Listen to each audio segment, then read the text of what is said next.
today's lesson is going to start with a pop quiz. Don't worry, don't start groaning. It's going to be easy. And I've got two really good helpers here to help us out.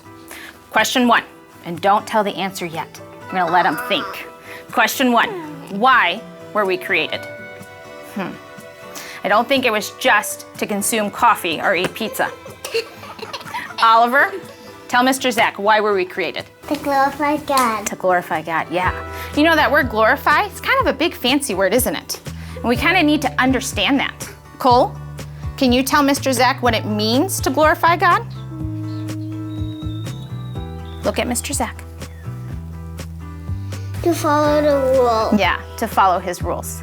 Do you guys have rules at home? Yeah. Rules are a good thing. They keep us safe. They keep us in line. Cole, tell Mr. Zach one of your rules. Talk to them when they speak to me. So if someone comes up and talks to you, you should talk back to them? Yeah. Ollie, what's one of your rules at home? Don't steal. Yeah, that's probably a good rule, isn't it? Yeah. I'm thankful for rules when I'm driving because I know that the people that are following the rules in their cars are going to stay safe and keep my family safe, and they're hoping that I'm going to follow the rules and keep them safe, right? Today we're going to look at a story in God's Word. And if we're looking at God's Word, then we know it's true. You know what? I'm not sure that those of us watching answer quite as loud as you. Let's try it one more time. If we're looking at God's Word, then we know it is it's true. Yeah. So today's story is about a man named Oliver. Do you know the man's name?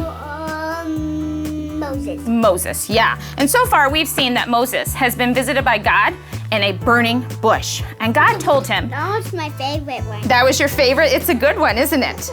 God told him he had to go do something that was kind of needed some bravery and some courage, but he reminded him that he would be with him.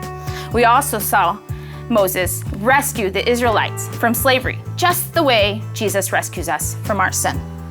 Well, in our story now today, boys, Moses has been traveling with the Israelites for about 3 months. Can you hold up 3 fingers? Yeah, good. Is that 3? 3 fingers. This is 3. He's been traveling for 3 months, and they came to the bottom of Mount Sinai. And they decided that that was a perfect place to camp and to rest. Have you ever been camping? No. No? Have you ever been camping? Yes. Yeah? What do you need for camping?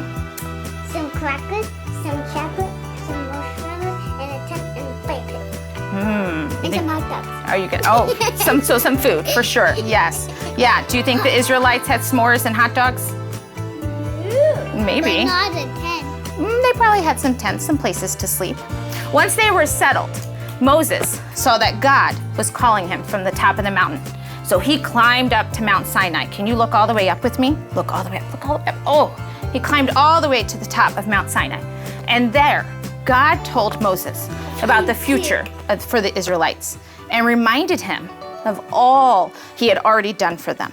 So Moses came down and shared that with the Israelites, didn't he? But you know what happened one day?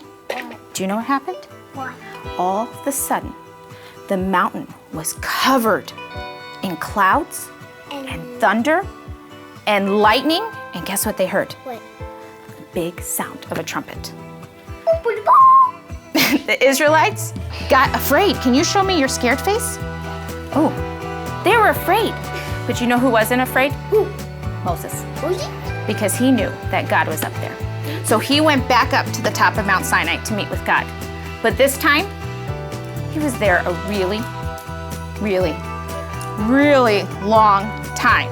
So long that the Israelites thought that he had left them, and they became really impatient. Have you ever been impatient? Yeah. Yeah, I get impatient when I have to wait my turn, or they're taking too long to make my Dunkin', or or I'm stuck in traffic. Have you ever been impatient? Is it hard to wait sometimes? Yeah. Yeah, sometimes it's hard to wait our turn and to be patient. But the Israelites needed to be patient. There's no log underneath broken. Let's. Finally, Moses came down, and guess what? What? He was holding something. Two stone tablets. He was holding 2 stone tablets. And Cole, do you know what was on the stone tablets? The 10 Commandments. God had given the Israelites rules to follow in their new freedom.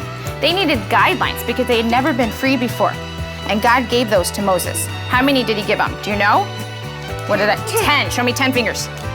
Show Mr. Zach 10 fingers. 10 fingers. Yeah, 10 commandments. And you know, those commandments still apply to us today. They're rules that help us live a life that could glorify God. But can we do it on our own? Can we do it on our own? Nope. No, but there's good news. What? Who died on the cross? Jesus. And who did he die for? For me and for you. For me and for you. And because of the work that Jesus did on the cross, for you and for me, For me. And for mine. we can live a life that glorifies God. And for my mommy.